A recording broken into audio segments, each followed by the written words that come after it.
All right. How is everybody doing today? Today is June 26th, and Donald Trump is the best president that we have ever had. Um, we're just going to throw that out there because our first segment is about Donald Trump. And I call this segment right here the nobility of Trump. You know, the Trump of nobility. Either which way you want to spin it, he has been nominated twice now for the Nobel Peace Prize. The first one comes from Darrell Issa, and the second one comes from Pakistan. Pakistan said that he needed to have a Nobel Peace Prize for, making cohesion between India and Pakistan. And you guys remember the video where they were just going at it back and forth, back and forth, back and forth. But on June 21st, 2025, Pakistan announced that it would recommend the United States President Donald J. Trump for the Nobel Peace Prize, and they did. However, there's a caveat here. There's a caveat when it comes to the Nobel Peace Prize nomination from Pakistan. Pakistan was quite upset with Trump and the strikes in Iran. Rightfully so, because you just quell one issue and seemingly start another. But I'm not going to get into Iran and how that goes because I am Middle East fatigue. Anybody else? Show of hands. Anyone? The second nomination, however, comes from, again, Darrell Issa. And he did so on March 4th, 2025. And he officially wrote that the Norwegian Nobel Peace Committee needs to be urged into giving him one because it's, one, a prestigious reward and award. But he said that when writing to them, he highlighted that Trump's architecture and principles as a negotiator are what makes him deserving of this award, because he's been able to stop things from happening and put things to bed in the Middle East and in South Asia. And the way he's negotiated with China, you have to give the man his just dues, because he has stuck to his guns and been very successful in all of his negotiations. And he really has done peace through strength, but it was the strength that comes from the art of the deal. Now, again, the Iran thing, different story. I have my own feelings about that, but Trump is doing exactly what is necessary to succeed in the United States of America. And if anyone can't see that, you're either liberal, dumb, or blind. That far be it from me to go any deeper into that, because I can insult all day to those people that are just simple-minded creatures that are slow. But I digress. Our next segment is including AI, and there are several segments in this podcast tonight, guys, that are involving AI. But this particular AI here is AI-powered toys. I don't know how I quite feel about AI-powered toys, but Mattel, one of the world's largest toy manufacturers, is partnering with OpenAI. And really, that's a big thing, scary thing, but could your child's next Barbie be smarter than you? Something to think about, because AI, you ask it a question, it's going to pump out an answer. Now, whether it's completely right or not is a different story, but let's take a little bit closer look at Mattel's blockbuster deal with OpenAI. Now, some of the questions that are surrounding this is, what is the collaboration all about? And it is a strategic tie-up between Mattel and OpenAI, and they're developing toys, or wanting to develop toys, that will help educate your kids. So the AI-powered products and experiences will be tied to the brands Barbie, Hot Wheels, and Uno. I didn't even know Uno was owned by Mattel, but the more you know, right? If I had asked AI, it probably would have told me. So within their office, they're allowed to use ChatGPT. The employees, rather, are able to use ChatGPT to increase their enterprise and boost their creativity and help them, get the right answer for the right time. Honestly, I don't understand why they're doing this now, But it seems that the driving force behind this is that softening sales for toys over time have caused them to lose money. They've been cutting costs left and right to the tune of about $80 million. Now, why am I talking about this on a political show? Well, one, I think you should know about it.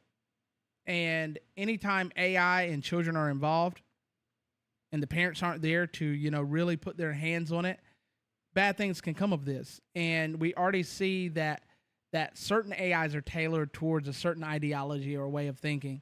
But does anyone, if you're over the age of 30, remember the little Furbies?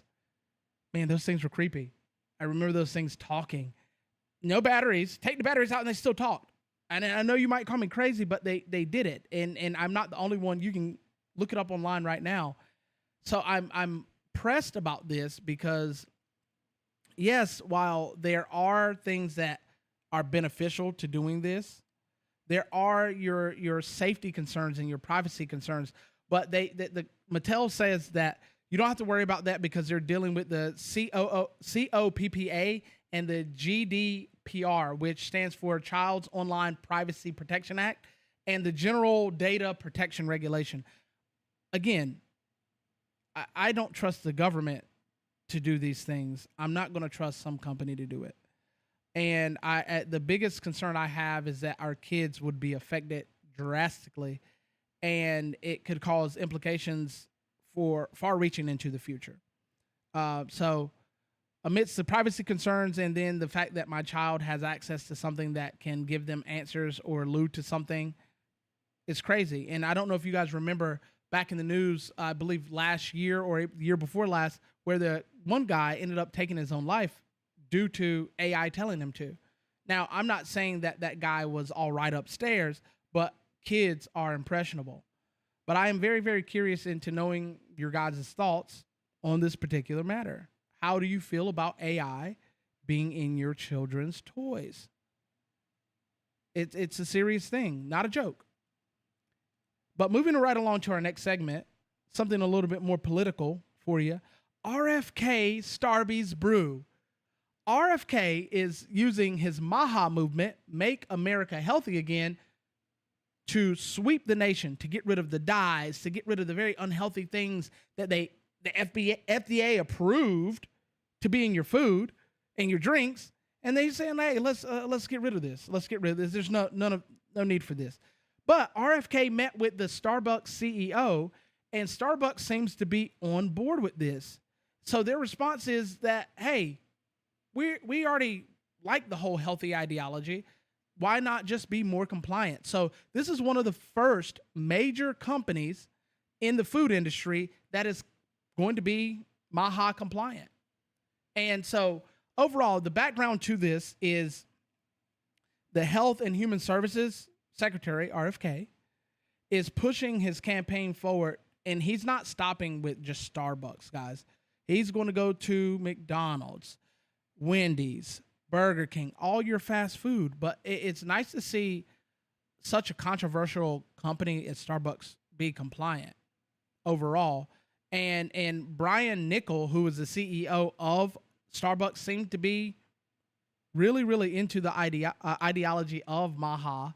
And that's kind of good, honestly, because everything that is left-leaning, which we know Starbucks is a very liberal company, I digress, but everything left-leaning tends to go anti anything related to Trump, and being that RFK is his Minister of Food and Health, I like to call him, that it's nice to see that a left-leaning company is saying, hey, we agree. We are not okay with allowing all of these foods to be tainted by all of this stuff. And going along with this particular story, Trump captured a deal with the UK that hasn't happened in almost 80 years, where they're willing to accept our food now. They were not, there's like 120 countries that will not have American food in their country. Why? Because we allow poison into our food. If you eat McDonald's here and then go eat McDonald's over in, say, Sweden, completely different animal. Completely different animal. You're not going to have the same taste. It's going to smell different. It's going to be better. It's going to be more filling, and you're not going to be craving after you eat because they add additives in our foods here that make us crave. High fructose corn syrup was given to us by Japan, and it's one of the most detrimental things to the human body. Yet we have it in almost everything. Heck, we have it in water. It is in water. They put all these additives. Oh, we add this for taste. Why? Water is water. I don't need anything to taste more than what it is. If I want something to taste better, I put my own seasonings on it. I don't need you to do it. But they're adding all of these artificial sweeteners and all this other stuff that creates an obese nation. America's one of the most obese nations on the planet due to some of the additives to our food. But Starbucks is being more compliant. And I love it. It's a beautiful thing. They're simplifying their menu, and they are looking for more health-forward and health-conscientious food groups. And I'm not talking about the whole vegan thing either, because we know that that's a farce as well. But hopefully we see more and more companies become more compliant, like Starbucks in this particular thing, in particular area, because America has the issues it has with its people because we are obese, because we are sedentary. We spend hours jingle-jangling on a phone, but not out actually doing something. And being asked us not want to do anything. It makes us lazy. It makes us not want, oh, my stomach, oh, and you get the sugar highs and then the drop-offs and your energy levels are just tanked. It's because you're not eating and drinking the right things. And that it shows in our food. So there are kickbacks to this for the American people, and there are people that disagree with it entirely because they think that having this go the way it goes is going to end up causing people to be upset about Trump-related health in their food. So we'll see how this plays out, but I'm really, really excited overall to see the change. I think this is a beautiful, beautiful thing. And if you don't like to be healthy, you're probably unhealthy. But our next segment is moving right along to SCOTUS. Trump just keeps winning when it comes to SCOTUS. A lot of you might see some things where they're worded funky or ambiguously, and you're like, oh, did Trump really win here? Yes, he's won just about everything that's gone to SCOTUS. I think he's only lost 2 things technically, but they're not really losses. They're just a clarification of sorts. But SCOTUS is down with no new friends. They're down with it. So what they've done in a major Supreme Court move is they've lifted the restrictions that were placed on Trump by the federal courts that really can't do that. But these federal courts are wild animals in a china shop. They're just doing what they want. But the Supreme Court keeps slapping them down. So they say, hey, Trump, you can actually deport these people to countries that are not their own. Yeah. So the lower court's injunctions are now kaput because the Supreme Court has spoken. This, and I've said it before, is the most constitutional Supreme Court to date, in my opinion. It's just my opinion, but it's the most constitutional court, in my opinion. And legality aside and policy aside, it's good to see people doing things for America because these judges can be bought. We know that they're biased overall, but it's really nice to see this. So the decision underscores the presidential's power under the Immigration and Nationality Act concerning the removal of all criminal illegal aliens. So there's your caveat there. Criminal illegal aliens. So if they've committed a crime or they are illegal, which is committing a crime, sorry, Jasmine Crockett, you're a moron. Crossing illegally is a crime. It's not civil. They might have civil penalties that go along with it, but they can face up to 6 years or 6 months, rather, in prison. I've never seen anybody go to prison for a civil issue, but I digress, unless it's an actual crime. But overall, it's beautiful to see that Trump can just get rid of these people. Any country that's willing to accept these people, Trump is making deals with them. Say, hey, if you take these people, hey, I cut you a break. You scratch my back, I scratch your back. But it's at the behest and benefit of America. That's where our taxpayer money should be going, to clean up our streets so we don't have another Laken Riley. We don't have another 12-year-old lose her life brutally raped by several men. So, yes, Supreme Court, bravo. You are doing a fantastic job, even in the face of fools and opposition. I'm here for it. I'm here for it. But what I'm not here for is China and their AI-powered military. Like I said, there's going to be several things about AI in here. But Deepseek aids China's military in invaded, exported controls. So the U.S. officials accused Chinese AI firm Deepseek. If you didn't know, that's an alternative to ChatGPT. It's here in America, and the Congress has been trying to get it banned along with TikTok. Mind your business, Congress. Mind your business. We know you got stock in Meta, but mind your business.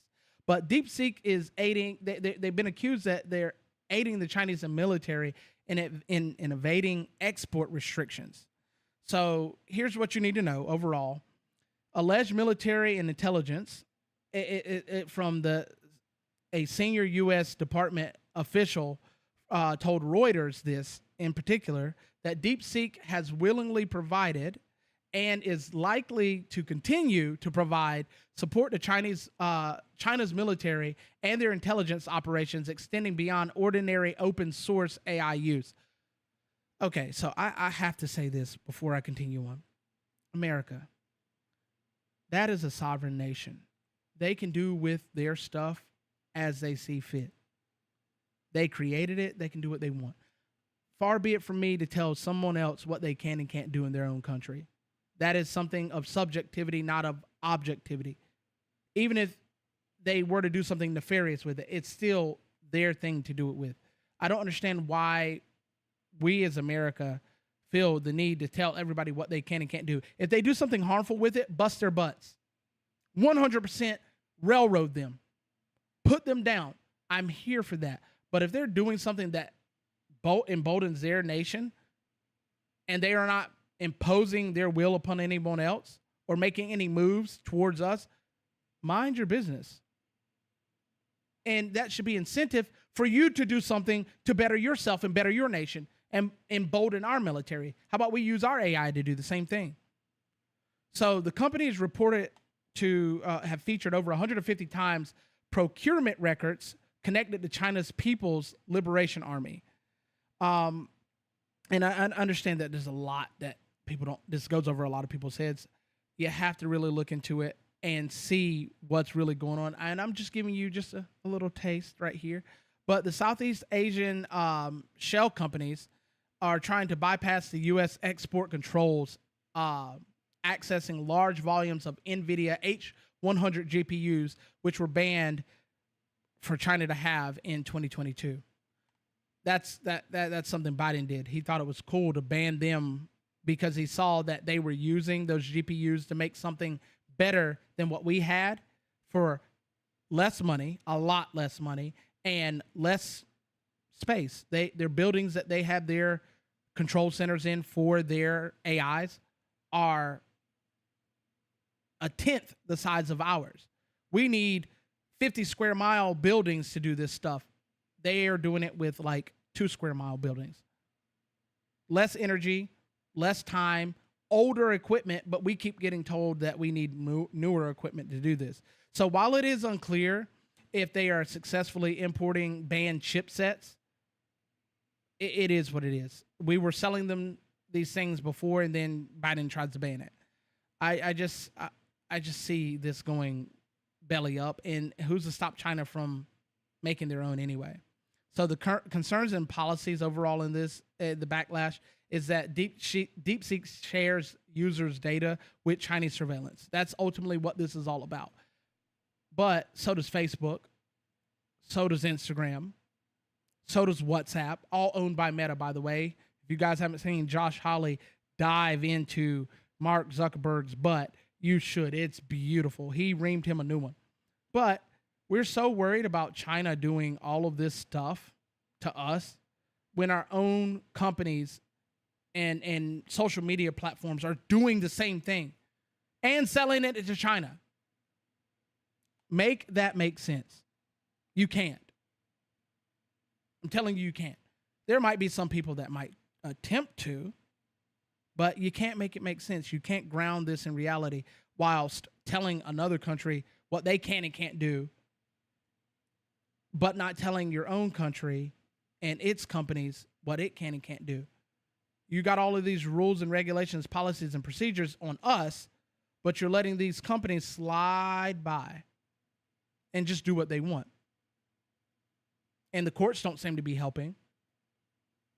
No, they're too busy trying to go after Trump and take him down. But these antichrist courts are also going after the Ten Commandments. So the Louisiana Ten Commandments law has been blocked by the federal appeals court doing their thing. The federal appeals court has blocked this, and they're citing this as a clash of church and state. Can we stop? Can we stop? So the federal appeals court has struck down Louisiana's law requiring public schools to post the Ten Commandments. But you can post the L'Obédience flag anywhere you want. Anywhere you want. There's teachers that don't even have this beautiful flag in their room, but they got that L'Obédience flag just flapping in the wind. Flapping in the wind. What? What? So what this means overall is that the court has ruled that you can't, as a state, legislate something to be in schools. What does the 10th Amendment say? What does it say? I thought that if it wasn't in the Constitution or a treaty, that the power goes back to the state and the people. So this 3-judge panel from the Fifth Circuit unanimously affirmed a lower court's ruling that the law is fallacy and that it's unconstitutional. How? It's not in it. Prove it.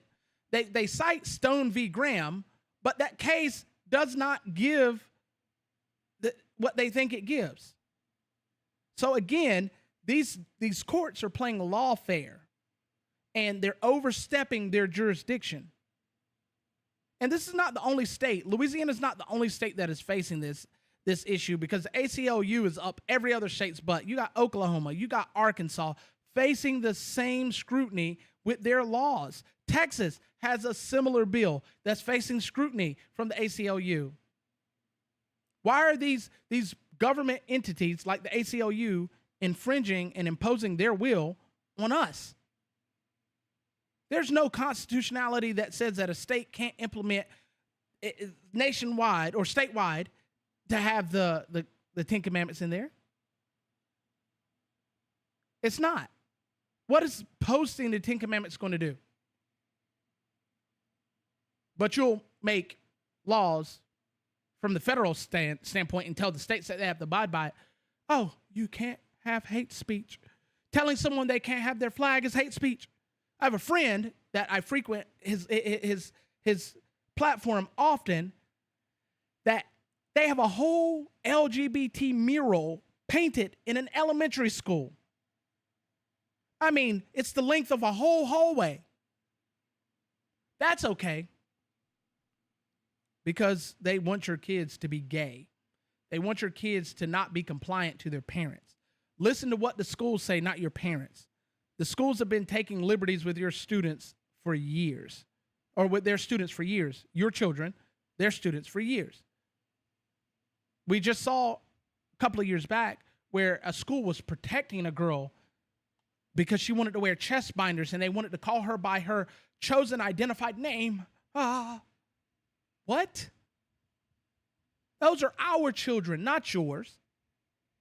I wish I would catch a teacher telling my kid that it would be okay to do something that they wanted to do and hide it from their parents. I would, look, like my daddy used to say, I'd knock the taste out your mouth. Yeah, I'd turn your taste buds right upside down. And rightfully so. And I look, smile in my mugshot too. Huh? I got a nice smile. I'll smile in my mugshot too. because no way on God's green earth is some blue-haired nitwit that got a teaching degree going to tell my kids what is or isn't. That's my job. You teach the subject matter that's on the curriculum. And if I don't like the curriculum, I'll be at that school board meeting and we'll change that too. But what is going on? We can't have the 10 Commandments in the school? Why?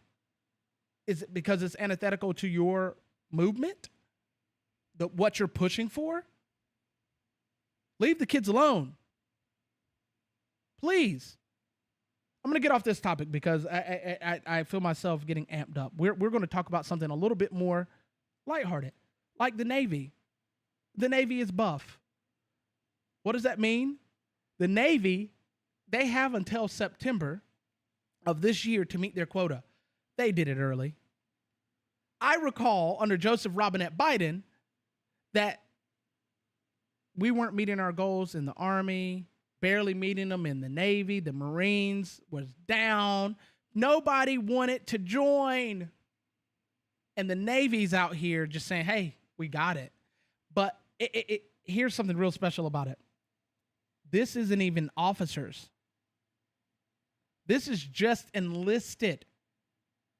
This means that they hit their quota months in advance on a list enlisted only. Now, I can only imagine how many officers and things they have coming in after that.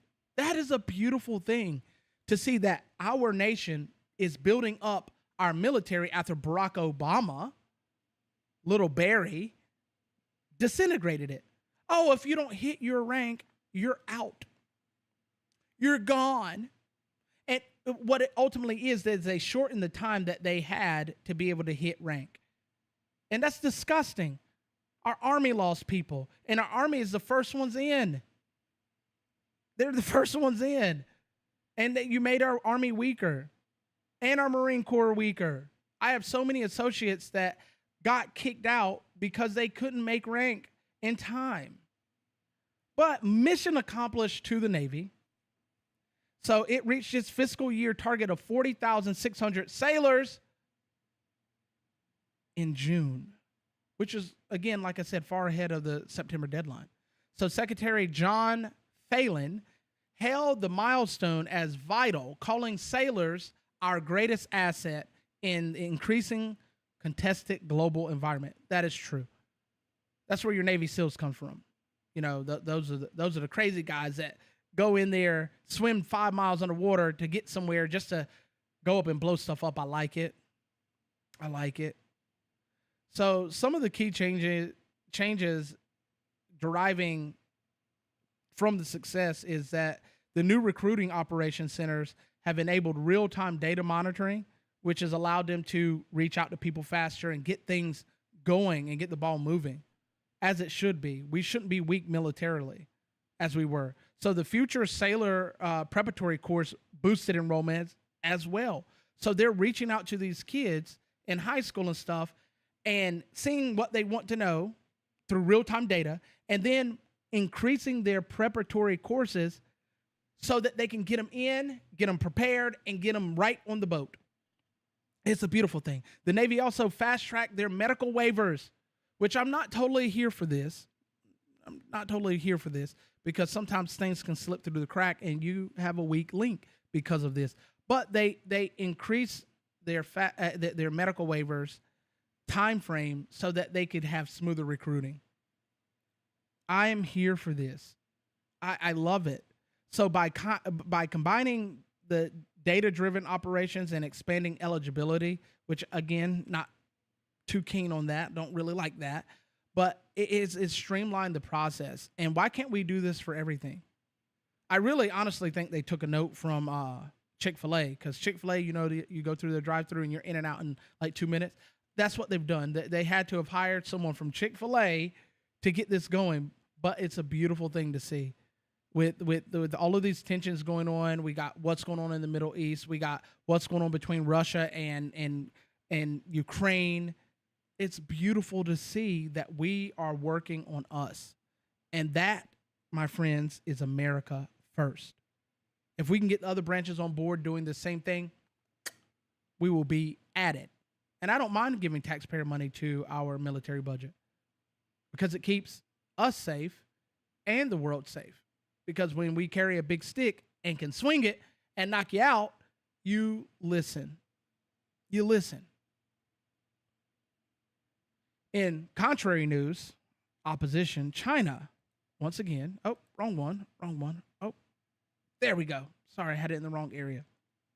So while America was dropping bombs, destroying bases, halting uranium enrichment programs, China was being sneaky. They were sneaking around. How, you might ask? Well, while America was busy putting hands on people, China's major trade move was laid out before Africa. And they were offering 53, now, mind you, there's only 54 countries in Africa, but they were offering 53 countries in Africa tariff-free trade. Now, that might not seem like it means much to you, but they were doing it through BRICS. BRICS is the opposition to the U.S. and their economic power. They want to move to a gold standard. They want to do all of these things. And China and Russia both, if you haven't been paying attention, especially since this Ukraine-Russia war popped off, China and Russia both have been putting in loads of efforts into Africa, helping liberate certain areas of Africa. Now, mind you, this is why I was so doubtful of the whole Ukraine war thing with Russia, is because usually if you're at war, your presidents don't leave the country, right? Well, Putin, and like 3-4 months into the Ukraine-Russia war, went to Africa to talk to African nations and giving them weapons. So we have Russia arming Africa and China over here. Hey, we give you these trade deals, baby. And we see that the Africans, as they're rising up in all of these countries, are kicking out France, kicking out Britain, and kicking out America. They say, we don't need you anymore. Because really and truly, Africa wants to be what United States is, a sovereign continent full of sovereign nations. And America and other countries have tried to stop this left and right. Why? Because Africa has a lot of minerals of all kinds and things that help things grow, and they have a lot. So all these other countries have been sucking them dry and preventing them from doing that, while China is over here, hey, we'll give you trade-free or tariff-free trade, and Russia's over here, we'll give you guns. So I think there's going to be a lot more things coming out of Africa, but we need to keep our eye on what China's doing. They caught America with their pants down. We were over here doing one thing, look at the right hand, while I'm taking it with the left. And that's what China did. They did a pretty good job. Now, while not a lot of countries have responded yet, I will keep you guys posted overall on this, because it would help some African nations increase their development by a lot. So it matters. It matters if you take away the tariffs and give stuff for free, but pay for the stuff, but ship it for free. That would allow for these nations to have billions and billions of more money to their pocket to do what they want in their development of their nations. So that's something to keep your eye out for overall. And another story here, the FBI, bro, the FBI seized like $800,000 at the border. And it's not illegal to carry money around. No, it's not illegal to carry money around. You can have all the money you want. However, it is illegal to carry an undisclosed amount of money across the border. And this particular area is a hotbed on the border for people to just, oh-de-do, we're going to take this money and go over here, and cartel type activities. So bravo to the FBI. Our FBI is actually putting in work and doing what's right. They're doing what's right. Let me close that one down. So I'm here for that one. So this particular story here matters to me most. and all the other stuff I talked about, bravo. But if I'm really to be America first, we have to be American children first. And Texas and Florida,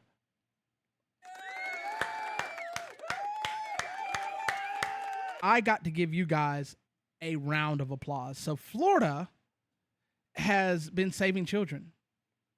The authorities in Northeast Florida have put together a groundbreaking multi-agency operation called Light Shine and coordinated this, and they've been saving children.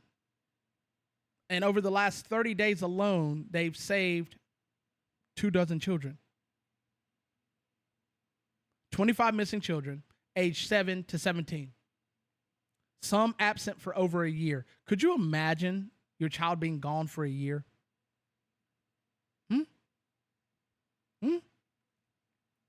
Kevin Branzetti was the task force CEO, and he reminds us that finding the children is only the first stage, because you also have to find the people that are taking the kids. Yeah. And that's where Texas comes in. So let's check out this video of what Texas is doing.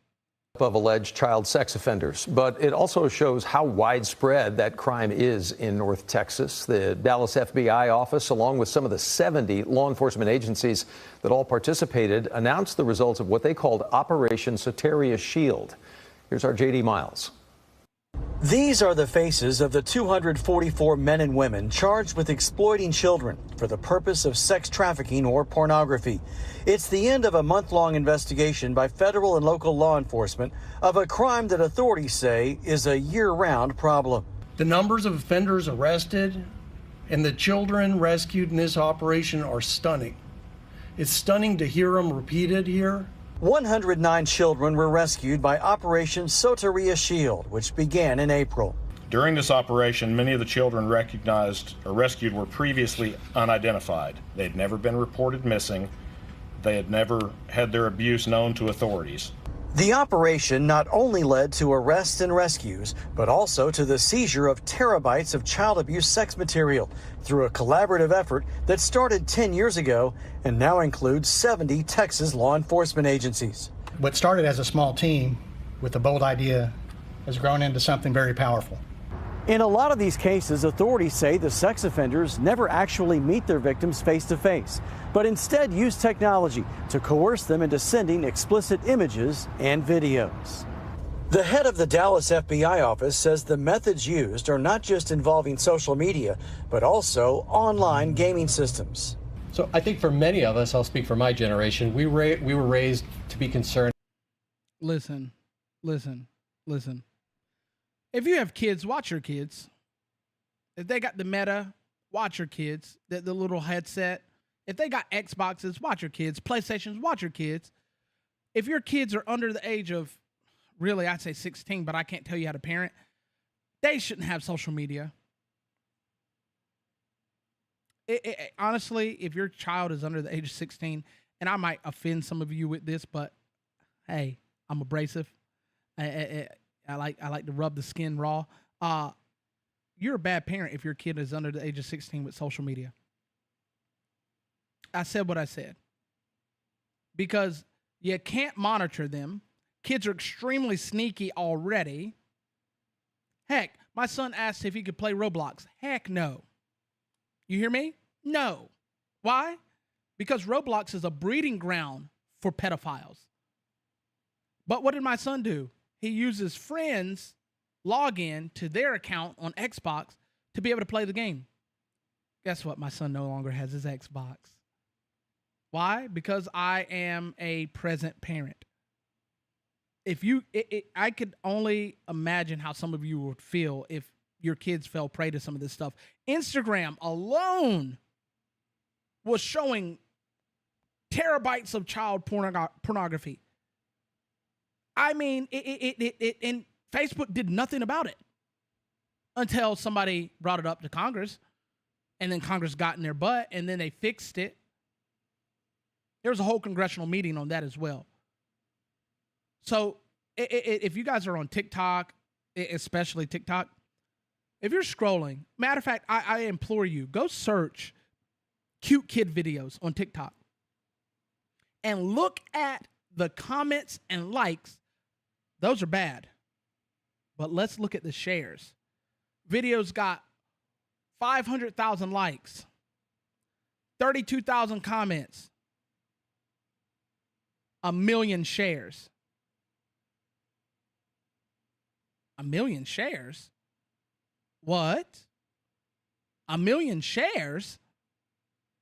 How? It's only got 500,000 likes, 20, 30,000 comments, but 1 million shares? It's because predators are looking at these kids. And you heard the man himself say, hey, they're just coercing kids who have cell phones to send the material themselves. That's how they keep themselves clean. But they arrested 200 plus men and women who were doing this crap. So be a good parent. Kids shouldn't have social media, at least till 16. I said what I said. I said what I said. And I will continue to say it because I love kids and I love America. And I want us to be better. You can't be better if you're not protecting your children. Remember that whole Save the Kids movement? That was ran by pedophiles. How about we do it for real this time? Right? Guys, I have appreciated you guys day in, day out for supporting me and being here week in and week out for this. I thank you guys so much. And I promise to keep getting better and keep doing more. And I hope you enjoyed the show. And next week will be just as good, if not better. But our closing Bible verse of the day is, God blesses those who hunger and thirst for justice, for they will be satisfied. We got justice for our children in Texas and Florida. How about we spread this throughout the entirety of the nation? Guys, as always, make sure you aren't one of the ones that can't see the forest through the trees. And I'll be back next week. Have a good one.